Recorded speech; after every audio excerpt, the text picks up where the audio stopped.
मित्रों, हम सब काव्य प्रकाश के अनुसार अलंकारों का विशिष्ट अध्ययन कर रहे हैं। उसी क्रम में आज अध्ययन करना है शंकर अलंकार का।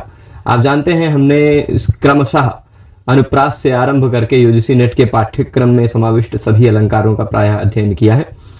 दो अलंकार बचते हैं, संसृष्टि और शंकर। उसमें से संसृष्टि अलंकार के बारे में भी अग्रिम पाठ में जानेंगे। शंकर अलंकार पहले जान लेते हैं। ये अलंकार ऐसे होते हैं जहां दो या दो से ज्यादा अलंकार एक ही जगह पर आ जाते हैं। एक ही पद्य में दो या दो से ज्यादा अलंकार आ जाते हैं तो वहां पर संसृष्टि या शंकर होता है। संसृष्टि और शंकर की विशेषता ये बता दें तो तिल और चावल जैसे मिलाते हैं तो आपको अलग अलग दोनों दिखाई पड़ते हैं, ऐसा अगर प्रतीत होता हो तो संसृष्टि है। दो अलंकार दोनों अलग अलग साफ साफ दिखाई पड़ते हो तो संसृष्टि होती है। पर जैसे दूध में पानी मिल जाता है तो उनमें दोनों में अलगाव नहीं रहता है, वो नीर क्षीरवत जहां सम्मेलन होता है वहां पर शंकर अलंकार होता है। अब शंकर अलंकार के बारे में जानेंगे, इसका काव्य प्रकाश के अनुसार लक्षण जानेंगे तथा इसके उदाहरणों में देखेंगे कैसे शंकर है, कितने प्रकार होते हैं। तो आप देखिए यहां पर लक्षण लिखा है, अविश्रांति जुषाम आत्मन्यंगांगित्वम तु शंकर। अविश्रांति जुषाम आत्मनि अंगांगित्वम तु शंकर। क्या कह रहे हैं? आत्मनि अविश्रांति जुषाम। कोई भी अलंकार अपने स्वरूप में पूर्णतः प्रकट ना हो पाए और एक दूसरे का अंगांगी भाव बन जाए, वहां पर शंकर होता है। मतलब आप देख लीजिए, कोई एक अलंकार साफ साफ स्पष्ट ना हो पाए और वह अलंकार दूसरे का भी अंग बन जाए, ठीक, अंगांगी भाव हो जाए तो शंकर होता है। अभी देख लीजिए, इससे पहले जब संसृष्टि हम जान रहे थे तो संसृष्टि को बताते समय मैंने यह भी बताया था कि संसृष्टि अलंकार में यह चीज होता है कि दोनों एक दूसरे से निरपेक्ष होते हैं। जैसे तिल और तंडुल दोनों एक दूसरे की अपेक्षा नहीं रखते, परंतु ये क्या होता है शंकर में कि दोनों अलंकार एक दूसरे के अंग और अंगी बन जाते हैं। दोनों अलंकार एक दूसरे पर आश्रित हो जाते हैं या कोई एक दूसरे पर आश्रित हो जाता है, ऐसा होता है। और इसके बारे में और जो पंक्तियां कही गई हैं, एकस्य, ये अंगांगी भाव शंकर हो जाएगा। एकस्य च ग्रहे न्याय दोषा भावाद अनिश्चय। अनिश्चय प्रकार का, अनिश्चय मतलब निश्चय ना होना, संदेह रह जाना। एक दोनों में दो या दो से ज्यादा अलंकार हैं, उनमें से किसी एक को ग्रहण करने में हमें कोई न्याय या कोई प्रमाण नहीं मिल पा रहा है, ठीक, या फिर एक के ग्रहण करने में या कोई दोष भी नहीं, एक का ग्रहण नहीं करना है उसमें कोई दोष भी नहीं मिल रहा कि यह अलंकार नहीं है, ऐसा भी नहीं कह सकते हैं। यह अलंकार है, ऐसा भी नहीं कह सकते हैं। ऐसा है मतलब किसी का बाधक भी ना हो, किसी का साधक भी ना हो। न्याय और दोष इन दोनों का अभाव होने पर अनिश्चय यानी संदेह प्रकार का शंकर अलंकार होता है। और एक ही जगह पर एकत्र विषय यानी एक ही विषय में एक ही शब्द एक ही जगह पर शब्दार्थालंकृति द्वयम, एक शब्दालंकार एक अर्थालंकार, एक शब्द पर आश्रित अलंकार एक अर्थ पर आश्रित अलंकार, दोनों अलंकार एक ही शब्द में दिखाई पड़ जाएं, एक ही जगह पर दिखाई पड़ जाएं और दोनों एक दूसरे के अधीन हो, ऐसा जहां पर होता है वहां तीसरा प्रकार का होता है एक पद प्रतिपाद्य वाला शंकर, ठीक। तीन प्रकार का होता है, अंगांगी भाव शंकर और संदेह रूप शंकर और एक पद प्रतिपाद्य रूप शंकर। तीनों का मैं बताऊंगा और तीनों में भेद बताऊंगा तो आपको अंतर पता चल जाएगा। पहले अंगांगी भाव शंकर है एक प्रकार का, ध्यान दीजिएगा।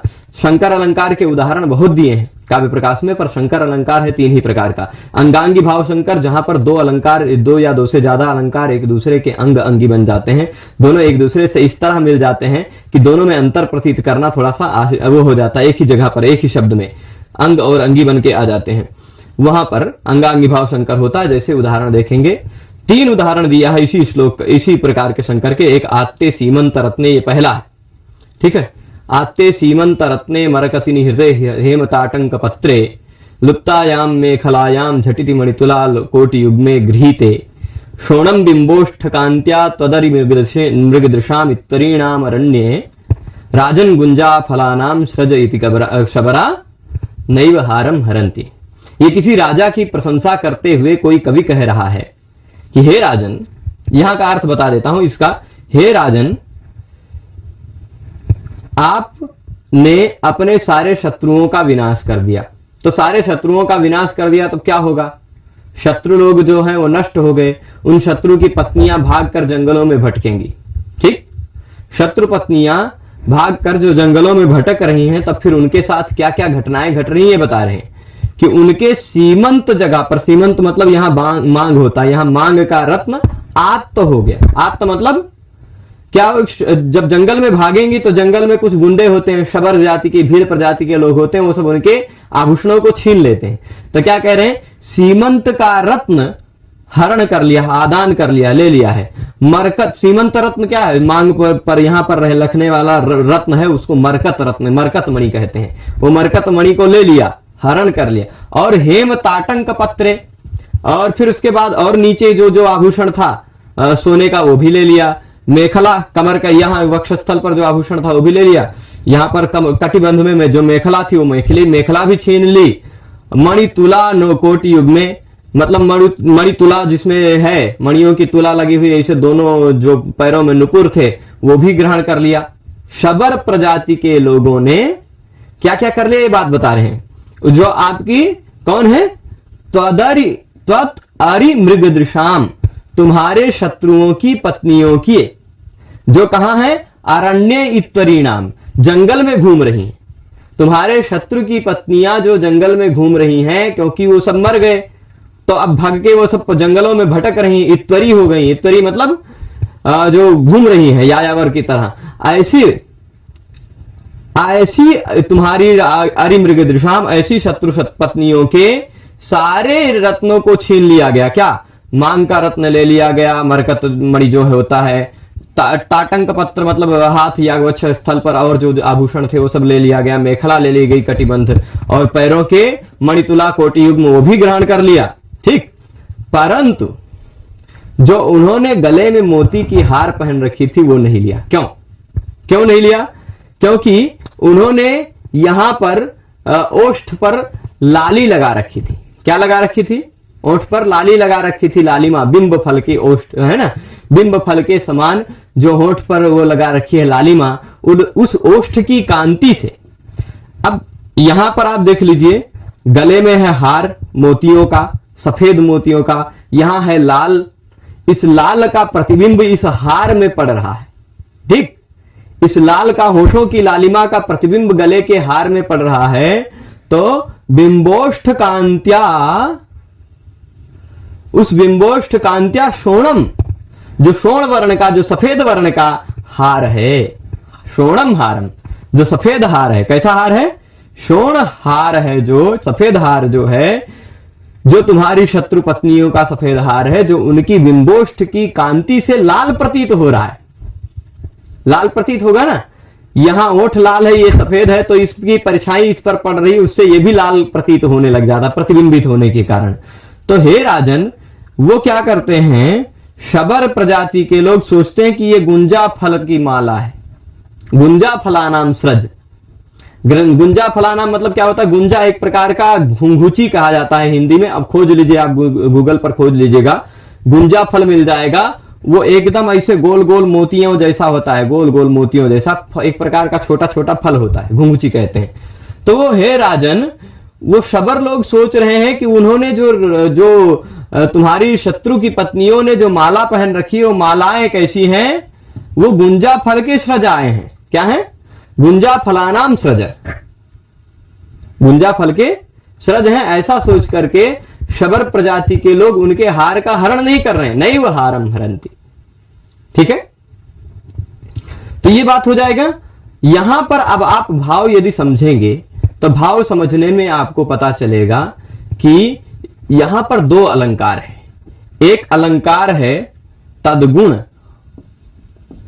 और दूसरा है भ्रांतिमान। ये दोनों आपके पाठ्यक्रम में नहीं है, पर फिर भी मैं इन दोनों को साफ साफ स्पष्ट समझा देता हूं।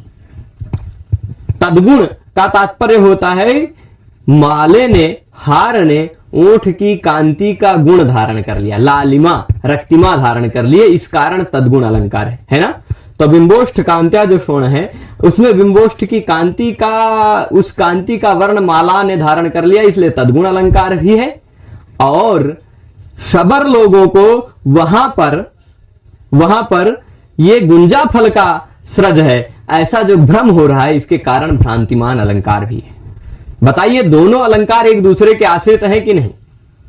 दोनों अलंकार एक दूसरे के आश्रित हैं। पहले तद्गुण होगा, मतलब पहले उन्होंने जो गले में हार धारण कर रखा है, उस हार जो सफेद मुक्ता हार है, मोती का हार है, वो मोती का हार जो सफेद है, जो उसके एकदम शुभ्र मोतियों वाला है, स्वर्ण है, वह लाल हो जाएगा बिंबोष्ठ की कांति से, तो तद्गुण धारण करेगा। पहले तद्गुण अलंकार आया और उस तद्गुण के आश्रित होकर, तद्गुण के कारण ही उन शबर प्रजाति के लोगों को भ्रांति हो जाएगी कि यह तो गुंजा फल की सजा है। तो एक दूसरे के आश्रित होकर दो अलंकार आ रहे हैं, इसलिए यहां पर अंगांगी भाव शंकर है। ठीक है, अंगांगी भाव शंकर का तात्पर्य समझ रहे कि एक दूसरे के अंग अंगी बन गए हैं, ऐसा शंकर है। और भी इसी तरह का अलंकार है जहां पर कई अलंकार है। जटा भाभिर्भाभि करधृत कलंकाक्ष वलयो वियोगी व्यापत्ते रिव कलित वैराग्य विशदः परिप्रेंख तारा परिकर कपालांकित तले शशि भस्मा पांडु पितृवन इव व्योमनि चरति। यहां क्या कहेंगे कि जटाभाभिर्भाभि, जटाभाभिर्भाभि का तात्पर्य होता है जटाओं के समान जिनकी आभा है, ऐसी जटाभा। ठीक, जटाओं के समान जिनकी आभा है वो क्या होगी? जटाभा। तो जटाभाभि भाभी, जटा के समान आभा वाले भा प्रकाश से। ठीक, करधृत कलंकाक्ष वलयो, चंद्र है आकाश में विचरण कर रहा है, चंद्र आकाश में विचरण कर रहा है। इसका वर्णन कैसे कर रहे हैं यहां पर कवि कि जटा से युक्त, जटाओं के समान। ठीक, जटाभा मतलब जटाओं के समान, ऐसा ले लीजिए। कौन से वर्ण की होती जटाएं? मान लीजिए सफेद बालों की जटाएं हैं, सफेद सफेद, तो जटाओं की आभा के समान किरणों से, जटाओं की आभा के समान भा जिसकी है, किरणें जिसकी हैं, ऐसी किरणों से उपलक्षित हो रहा है कौन? चंद्र। इत्थम भूत लक्षण से तृतीया है, क्योंकि इस जटाभाभिर्भाभि में जटाओं के समान आभा वाली किरणें जिसकी है, ऐसा कौन हो गया? चंद्र। और ऐसी किरणों से युक्त होकर वह चंद्र, वह शशि भस्म से, भस्म के समान आपांडु वर्ण का होता हुआ श्मशान की तरह, पितृवन मतलब पितृलोक जिस वन में रहते हैं वो श्मशान कहते हैं, श्मशान की तरह वह आकाश में विचरण कर रहा है। मानो श्मशान में कोई एक तांत्रिक घूम रहा हो, वैसा आकाश में वो चंद्र घूम रहा है। कैसे? करधृत कलंकाक्ष वलयो, उसने हाथ में, मान लो उस चांद ने हाथ में कलंक रूपी रुद्राक्ष वलय को धारण कर रखा है। क्या रखा है? कर में धारण किया है कलंक रूपी रुद्राक्ष के वलय को, माला को। और देखिए दो चीजें हैं इस अलंकार, इस अंश में। पहले जटाभाभिर्भाभि में जटाओं के समान आभा वाली, जटाओं के समान तुलना है ना, यानी उपमा अलंकार है इस अंश में। और करधृत कलंकाक्ष वलय, यहां पर देखिएगा हाथ में उसने धारण किया है कलंक रूपी रुद्राक्ष की माला।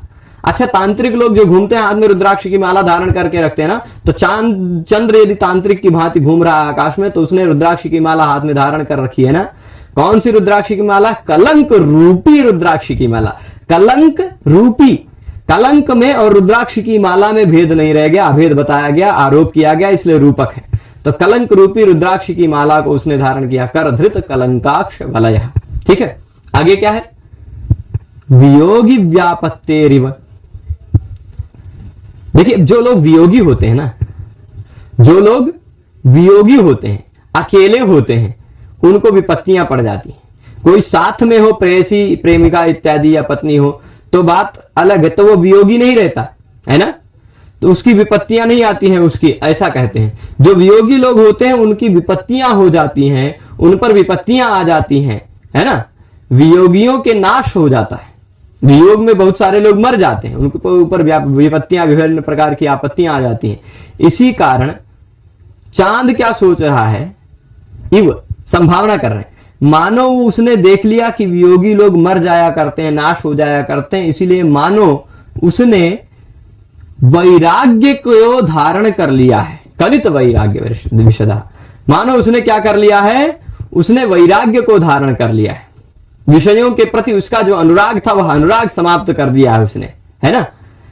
अथवा ऐसा कह सकते हैं कि चंद्रमा ने देखा कि मेरे उदय से बहुत सारे लोग वियोग में पड़ जाते हैं, वियोगियों का नाश हो रहा है, इसलिए वह जो अपना लाल रूप था, उदयकालीन चंद्र थोड़ा लालिमा को धारण करके रखता है, फिर जब उदित हो जाता है, विस्तृत हो जाता है, तो फिर वह अपना जो राग रहता है, उसका रंग रहता है, उस रंग को छोड़ देता है, सफेदी में आ जाता है, वैराग हो जाता है, विरक्त हो जाता है, मतलब रक्तिमा को छोड़ देता है।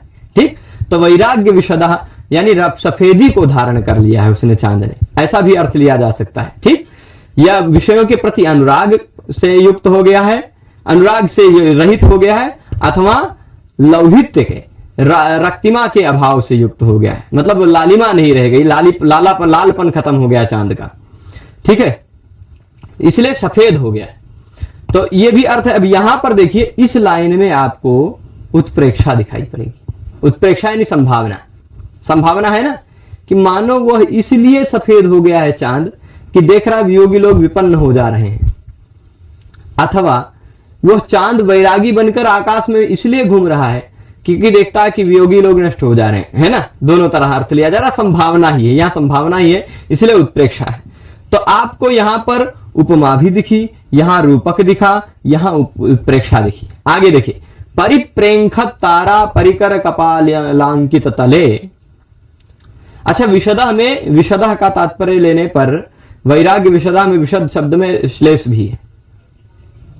ठीक है, क्योंकि उससे सफेदी अर्थ भी लिया जा सकता है और वैराग्य को विस्तृत कर लिया है, वैराग्य को धारण कर लिया है, इसलिए ऐसा भी अर्थ लिया जा सकता है। और परिप्रेंखत तारा परिकर कपालांकित तले, परिप्रेंखत तारा, परिप्रेंखत का तात्पर्य होता है चंचल तारा समूह।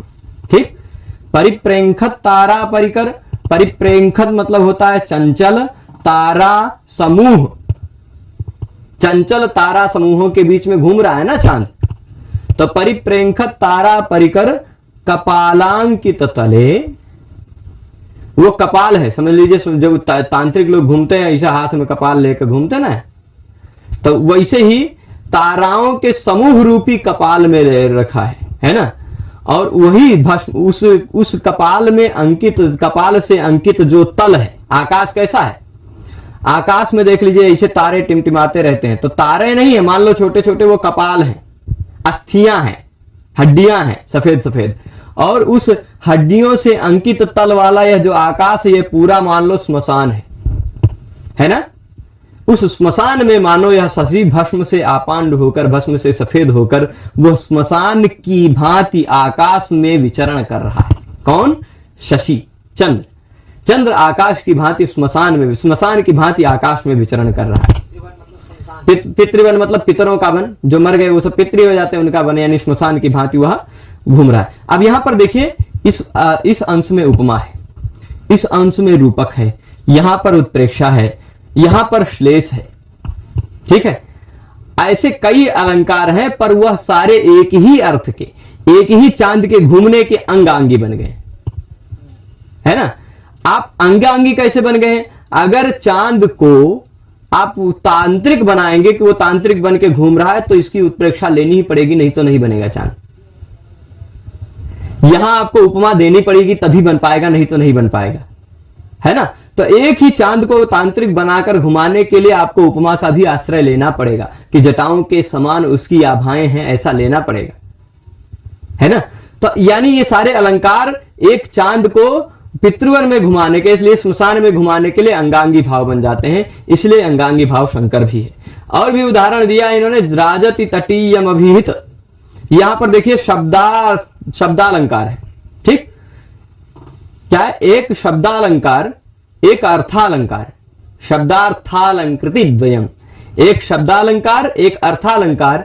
इस एग्जाम्पल में आपको दिखाई पड़ेगा, नहीं, दो शब्दालंकार है यहां। ये अर्थालंकारों का बताया था, अर्थालंकारों का बताया गया ना, उपमा, रूपक, उत्प्रेक्षा, श्लेष इत्यादि सभी अलंकार एक दूसरे के अंगांगी भाव बन के रह रहे हैं। यहां पर आप देखेंगे तो दो शब्दालंकार एक दूसरे के अंगांगी बन गए। अंगांगी बन गए मतलब उनको अलग नहीं किया जा सकता है। जैसे यहां पर शब्द का अलंकार है तो साफ साफ शब्द से ही बता देंगे, अर्थ में नहीं जाएंगे। राजति तटीयम अभिहत दानव रा साति पाति सारा वनदा। फिर इसके बाद गजता च यूथम विरत दानव रासाति पाति सारा वनदा। इस श्लोक में आप यहां पर देखेंगे तो पादांत वृत्ति यमक है। इतने शब्दों से देखिएगा, दानव रासाति पाति सारा वनदा, यहां भी दानव रासाति पाति सारा वनदा। ये आपको दोनों पादों में दिखाई पड़ रहा है, ऊपर में भी नीचे में भी वही वर्ण क्रम में वर्ण है ना। तो सत्यर्थे पृथगर्था या स्वर व्यंजन संभृते है, स्वर और व्यंजन के समूह का उसी क्रम में आवृत्ति होने पर यहां पर आपको पहले पाद में और दूसरे और चौथे पाद का यमक दिखाई पड़ रहा है। यमक है ना, तो यहां पर यमक अलंकार साफ साफ प्रतीत हो रहा है, दोनों में अर्थ भिन्न है। यहां दानव, यह क्या है, अभिहत दानव रास है, दानव रास, अभिहत दानव रासा। दानवों लोग रास क्रीड़ा कर रहे थे, उनके दानव लोगों की रास क्रीड़ा का अभिहनन हो गया, समाप्ति हो गई, अभिघात हो गया। परंतु यहां दानवरा है, साति पाति है, यहां अलग भंग है, यहां अलग भंग है और जुड़वा है, यमक है। यमक साफ साफ दिख रहा है, पर इसी जिन जिन शब्दों में यमक है उन्हीं शब्दों में अनुलोम प्रतिलोम अलंकार भी है। शब्दालंकार वो भी है, चित्रालंकार के अंतर्गत आता है। इसको आप उल्टा भी पढ़ेंगे तो वही है, सीधा भी पढ़ेंगे तो वही है। देख लीजिए, दानवरा दानवरा है ना, अनुलोम प्रतिलोम दोनों अलंकार यहां पर है। दानवरा दानवरा साति पाति साति पाति है ना। तो इधर से भी दानवरा साति पाति सारा वनदा, इधर से भी दानवरा साति पाति सारा वनदा, अनुलोम प्रतिलोम अलंकार। यहां भी देख लीजिए, दानवरा साति पाति सारा वनदा, दानवरा साति पाति सारा वनदा। उल्टा भी देखिए वही, सीधा भी देखिए वही, यह चित्रालंकार है। तो एक ही जगह पर एक दूसरे के अंगांगी बनकर, एक दूसरे के आश्रित होकर इस तरह मिल गए जैसे दूध और पानी एक में मिल जाता है, अलग करना कठिन हो जाता है, अलग करना असंभव हो जाता है, वैसे ही यहां से यमक और अनुलोम प्रतिलोम को अलग करना संभव नहीं है, एक दूसरे के आश्रित हैं ये अलंकार। इसलिए यहां पर शब्दालंकारों का संकर है। ठीक, आगे देखेंगे अंगांगी भाव संकर के बाद संदेह रूप संकर होता है। संदेह रूप संकर क्या होता है कि जहां पर एक या दो अलंकार, दो या दो से ज्यादा अलंकारों में हम निश्चय नहीं कर पाते हैं कि ये है कि ये है कि ये है कि ये है, ऐसा निश्चय नहीं कर पाते हैं, संदेह ही रह जाता है वर्तमान, वहां पर यह अलंकार होता है। जैसे आपको एग्जाम्पल देंगे, यथा गभीरो यथा रत्न निर्भरो यथाच निर्मल छाया तथा किम विधिना एष सरस पानीयो जलनिधिर न कृतः। यहां कोई व्यक्ति समुद्र को कहकर, समुद्र को लक्षित कर कर किसी दूसरे को कहना चाह रहा है या किसी दूसरे के माध्यम से समुद्र को टोन सुना रहा है, इसमें संदेह रह जाएगा। कैसे भी देख लीजिए, यथा गभीरो मतलब कि ब्रह्मा जी ने बहुत अच्छा किया, समुद्र को बहुत गहरा बनाया है ना, बहुत गंभीरता है उसमें, और रत्न निर्भर है, यानी बहुत विभिन्न प्रकार के रत्नों से भरपूर है। यथा रत्न निर्भरा, भाई गंभीर भी है, गंभीरता से युक्त है, रत्न निर्भर है यानी रत्नों से भरा पड़ा है, और फिर उसके बाद यथाच निर्मल छाया, निर्मल छाया से युक्त भी है ना, निर्मल जल से युक्त भी है। समुद्र में जल में कोई मलिनता थोड़े ना, तो गंभीर भी है, रत्न निर्भर भी है और निर्मल छाया निर्मल जल से युक्त भी है। फिर भी किम विधिना एषः सरस पानी जलनिधि न करता, फिर भी ब्रह्मा जी ने पता नहीं क्यों या क्यों यह जलनिधि सरस पानी न कृता, ठीक, पीने लायक नहीं बनाया। ब्रह्मा जी ने उसको गंभीर तो बनाया, रत्नों से भरा हुआ बनाया, निर्मल जल से युक्त बनाया, पर फिर भी पता नहीं क्यों या क्यों, ऐसा प्रश्न पूछा जा सकता है। तथा किम विधिना एषः जलनिधि, फिर भी ब्रह्मा जी ने ऐसा इस जलनिधि को सरस पानी ये पता नहीं क्यों बनाया, नहीं बनाया। ठीक, यहां पर आप देखिए दो अलंकारों का, एक है समासोक्ति, एक है अप्रस्तुत प्रशंसा। हमने नेट के पाठ्यक्रम में समासोक्ति अलंकार पढ़ाते समय आपको बताया था कि जहां पर परोक्तिर भेदकैः श्लिष्टैः समासोक्ति है, श्लिष्ट श्लेष से युक्त शब्दों में जो सामने है, सामने को कहकर किसी एक अप्रस्तुत का, प्रस्तुत के माध्यम से किसी एक अप्रस्तुत का भी संकेत कर दिया जाए, वहां पर समासोक्ति होती है।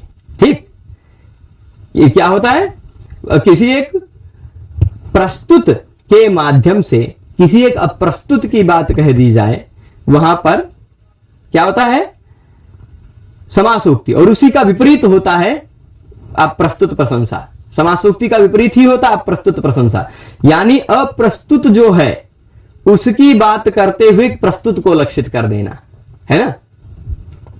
तो यहां क्या है, आप देख लीजिए, प्रस्तुत मान लीजिए, अब यहां हमें संदेह रह जाता है कि प्रस्तुत कवि का मुख्य लक्ष्य कौन है, समुद्र है कि कोई व्यक्ति को टोन सुना रहा है, कि ये आदमी में बहुत अच्छा ये है, गंभीर है स्वभाव से, ये अच्छे रत्नों से युक्त है, बहुत सारे इसमें गुण रूपी रत्न भरे पड़े हैं, है ना, और बहुत अच्छा स्वभाव वाला है, निर्मल स्वभाव वाला है, लेकिन फिर भी लोगों के द्वारा ये सेवनीय नहीं रह गया, मतलब लोग इसका उपभोग नहीं कर पा रहे हैं, ऐसा।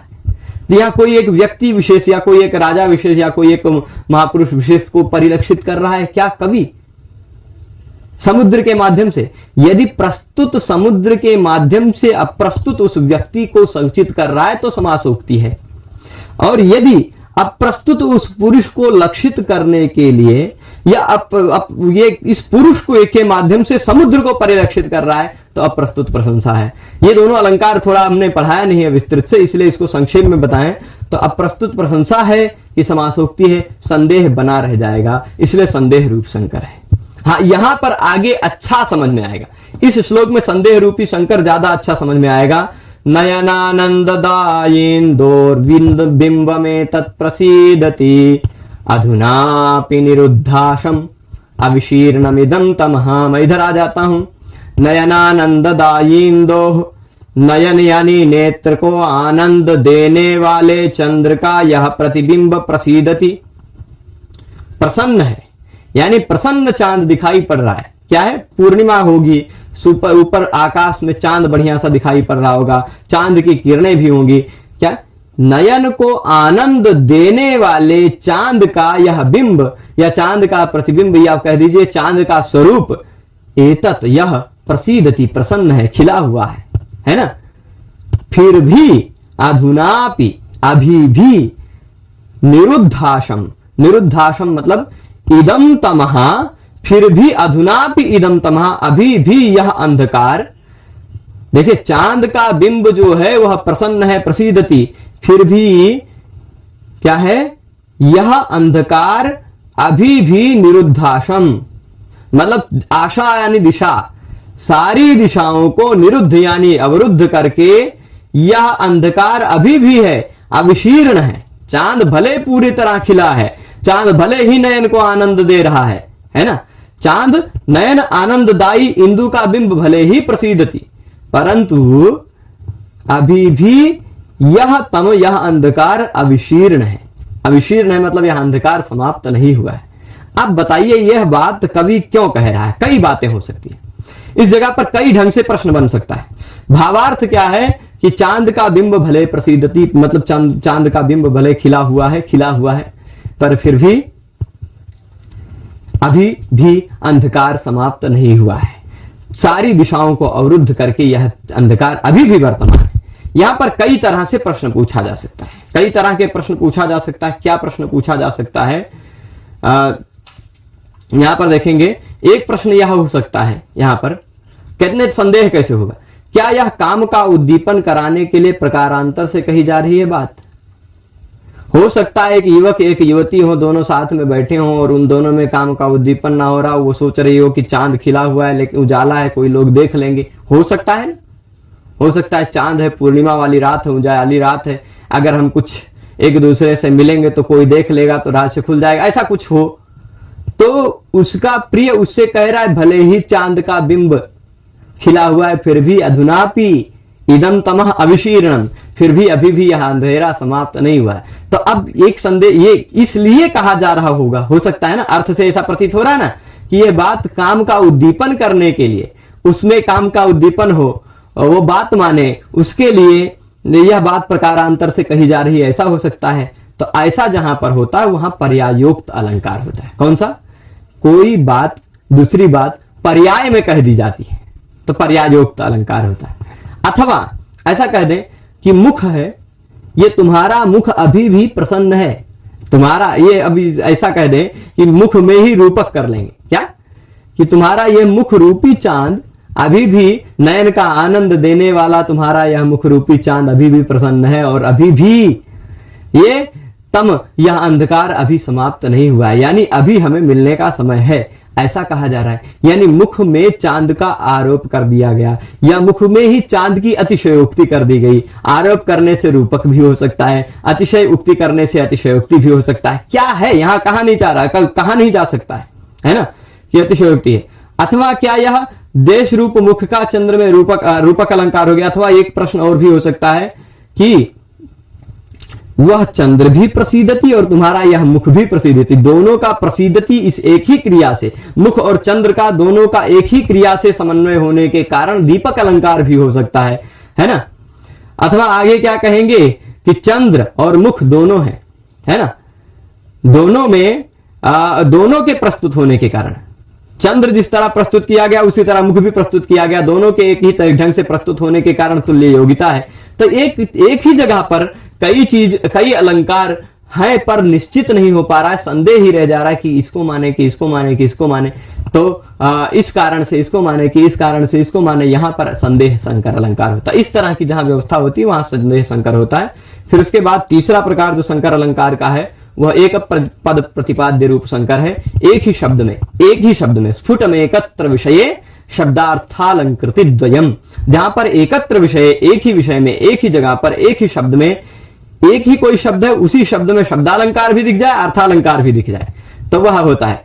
वह कभी दो ही शब्दालंकार अलग हो तो अलग हो जाता है, पर एक पद के द्वारा, एक ही शब्द के द्वारा जहां पर शंकर प्रतिपादित होता है वहां पर एक पद प्रतिपाद्य शंकर होता है। जैसे स्पष्टोल्लसत् किरण केसर सूर्य बिंब विस्तीर्ण कर्णिकमथो, कर्णिक है यहाँ, विस्तीर्ण कर्णिकमथो दिवसारविंदम श्लिष्टाष्ट दिग्दल कलापमुखावतार बद्धांधकार मधुपावली संचुकोच। यहां पर क्या कह रहे हैं देखिएगा, स्पष्टोल्लसत् किरण केसर सूर्य बिंब, स्पष्ट उदित हो रहा है किरण रूपी केसर से युक्त सूर्य का बिंब, स्पष्ट सूर्य का बिंब प्रतीत हो रहा है ना। स्पष्टोल्लसत् किरण केसर सूर्य बिंब, स्पष्ट रूप से निकलती हुई किरणों से, उल्लसत मतलब निकलती हुई, स्पष्ट रूप से निकलती हुई किरणों से केसर वर्ण का युक्त हो गया, केसर वर्ण का मान लो हो गया है, ऐसा सूर्य बिंब है ना। और उस सूर्य बिंब रूपी विस्तीर्ण, सूर्य बिंब जैसे विस्तृत है, वो सूर्य बिंब रूपी विस्तीर्ण कर्णिक, विस्तीर्ण ये कर्णिक होता है। कर्णिक मतलब आप देखते होंगे घेराव जो होता है, सूर्य है उसके ऊपर घेराव जैसा होता है ना, उसको कर्णिक कहते हैं। तब विस्तीर्ण कर्णिक, विस्तीर्ण कर्णिक मथो न दिवसारविंदम, वह दिवसारविंद यानी दिवस रूपी कमल, दिवस को ही कमल मान लिया, सूर्य बिंब के कारण दिन रूपी कमल वह क्या हो गया, विस्तीर्ण खिला हुआ है, विस्तीर्ण कर्णिक हो गया। पर वह जो दिवसारविंद दिन रूपी कमल है वह अपने आठों दिशाओं रूपी पंखुड़ियों को सिकोड़ करके अपने मुख में अवतरित करके अंधेरे से बद्ध होकर, अंधेरे रूपी भंवरों से युक्त होकर वह संकुचित हो गया। क्या वह सूर्य के उदय होने पर जो फैला हुआ दिन रूपी कमल है, दिन रूपी कमल, सूर्य के उदित होने पर जो फैला हुआ दिन रूपी कमल है, वह दिन रूपी कमल सूर्य के अस्त होने पर जब आठों दिशा रूपी, आठों दिशाएं हैं, वो 8 पंखुड़ियां हैं उस कमल की, आठों दिशाएं उस दिन रूपी कमल की 8 पंखुड़ियां हैं, वो 8 पंखुड़ियां सिकुड़ गई हैं और क्या हो गया है, अंधेरे रूपी भंवरे वहां पर आ गए हैं और अंधेरे रूपी भंवरों को उसने अपने में समेट लिया और संकुचित हो गया वह दिन रूपी कमल। तो यहां पर आप देखेंगे साफ साफ क्या है, ये 4 शब्द में किरण केसर सूर्य बिंब, इसमें शब्द में आपको अनुप्रास दिखाई पड़ रहा होगा, क र ऐसा अनुवृत्ति होने है, वर्णों की आवृत्ति होने के कारण वो है। फिर उसके बाद विस्तीर्ण कर्णिक, विस्तीर्ण कर्णी, र और ना यहां है ना। उसी तरह दिग्दल कलाप, दल काला है ना, दिग्दल कलाप, द की आवृत्ति भी होगी, ला की भी आवृत्ति होगी। तो ऐसे यहां पर क्या है, एक ही शब्द में, उसी शब्द में आपको अनुप्रास भी दिख रहा है और उसी शब्द में, एक ही शब्द में आपको उसी में रूपक भी दिखेगा, है ना। किरण सूर्य बिंब रूपी, देखिए किरण केसर सूर्य बिंब विस्तीर्ण कर्णिक, यहां तक एक ही शब्द है। देखिए यहां पर देखिए किरण केसर सूर्य बिंब विस्तीर्ण कर्णिक, र र र र र कितनी बार आवृत्ति है? इसी एक ही शब्द में कई बार र वर्ण की आवृत्ति होने के कारण अनुप्रास भी है और इसी में रूपक भी है, इसी शब्द में, कि किरणों के उदित होने के कारण केसर वर्ण का जो सूर्य बिंब हो गया था, जो विस्तीर्ण कर्णिक था, मतलब विस्तीर्ण घेराव वाला था, है ना। तो सूर्य बिंब रूपी विस्तृत घेराव वाला यह दिन का दिन रूपी कमल, है ना। तो ये सारी बातें जो है ये एक ही शब्द के द्वारा प्रतिपादित हो रही हैं, इसलिए एक पद प्रतिपाद्य रूप शंकर है। ठीक है, तो तीन प्रकार के शंकर अलंकार को हमने देखा। शंकर अलंकार कहां कहां होता है? एक प्रकार क्या होता है? अंगांगी भांग, जहां पर एक ही वस्तु के अंग अंगी बन जाते हैं। एक ही वस्तु प्रतिपादित करना, जैसे पितृगण को चंद्र को प्रतिबंध में घुमाना, तो उसी एक के अंगी बनकर कई अलंकार आ जाएंगे, अंगांगी भाव शंकर होगा, है ना। और फिर उसके बाद कहीं संदेह रह जाता, मतलब एक ही जगह पर एक ही श्लोक में 3-4 श्लोक अलंकारों का निश्चय नहीं हो पाने के कारण, अनिश्चय होने के कारण संदेह रूपी शंकर रह जाता है। और कहीं कहीं क्या होता है? एक ही शब्द में 2 अलंकार, एक शब्दालंकार एक अर्थालंकार, वहां पर क्या होता है? जो कई उदाहरण दिया है उन्होंने, जहां अंगांगी भाव शंकर का शब्दालंकार का ही दे दिया है। यमक और अनुलोम प्रतिलोम ये अलंकार एक दूसरे के अंगांगी बन गए थे, एक दूसरे के बिना नहीं हो सकते थे। तो ऐसे अंगांगी भाव शंकर, संदेह रूपी शंकर, एक पदाश्रित शंकर अथवा एक पद प्रतिपाद्य शंकर, यही एक पदाश्रित शंकर भी कहते हैं, एक पद प्रतिपाद्य भी कहते हैं। ठीक है, तो इस तरह से शंकर अलंकार को हमने इस पाठ में देखा। आप सभी लोग पूरे इस पाठ में जुड़े रहे, उसके लिए आप सभी को बहुत बहुत धन्यवाद। सभी से हम फिर मिलेंगे अग्रिम पाठ में, तब तक के लिए धन्यवाद। नमः संस्कृताय।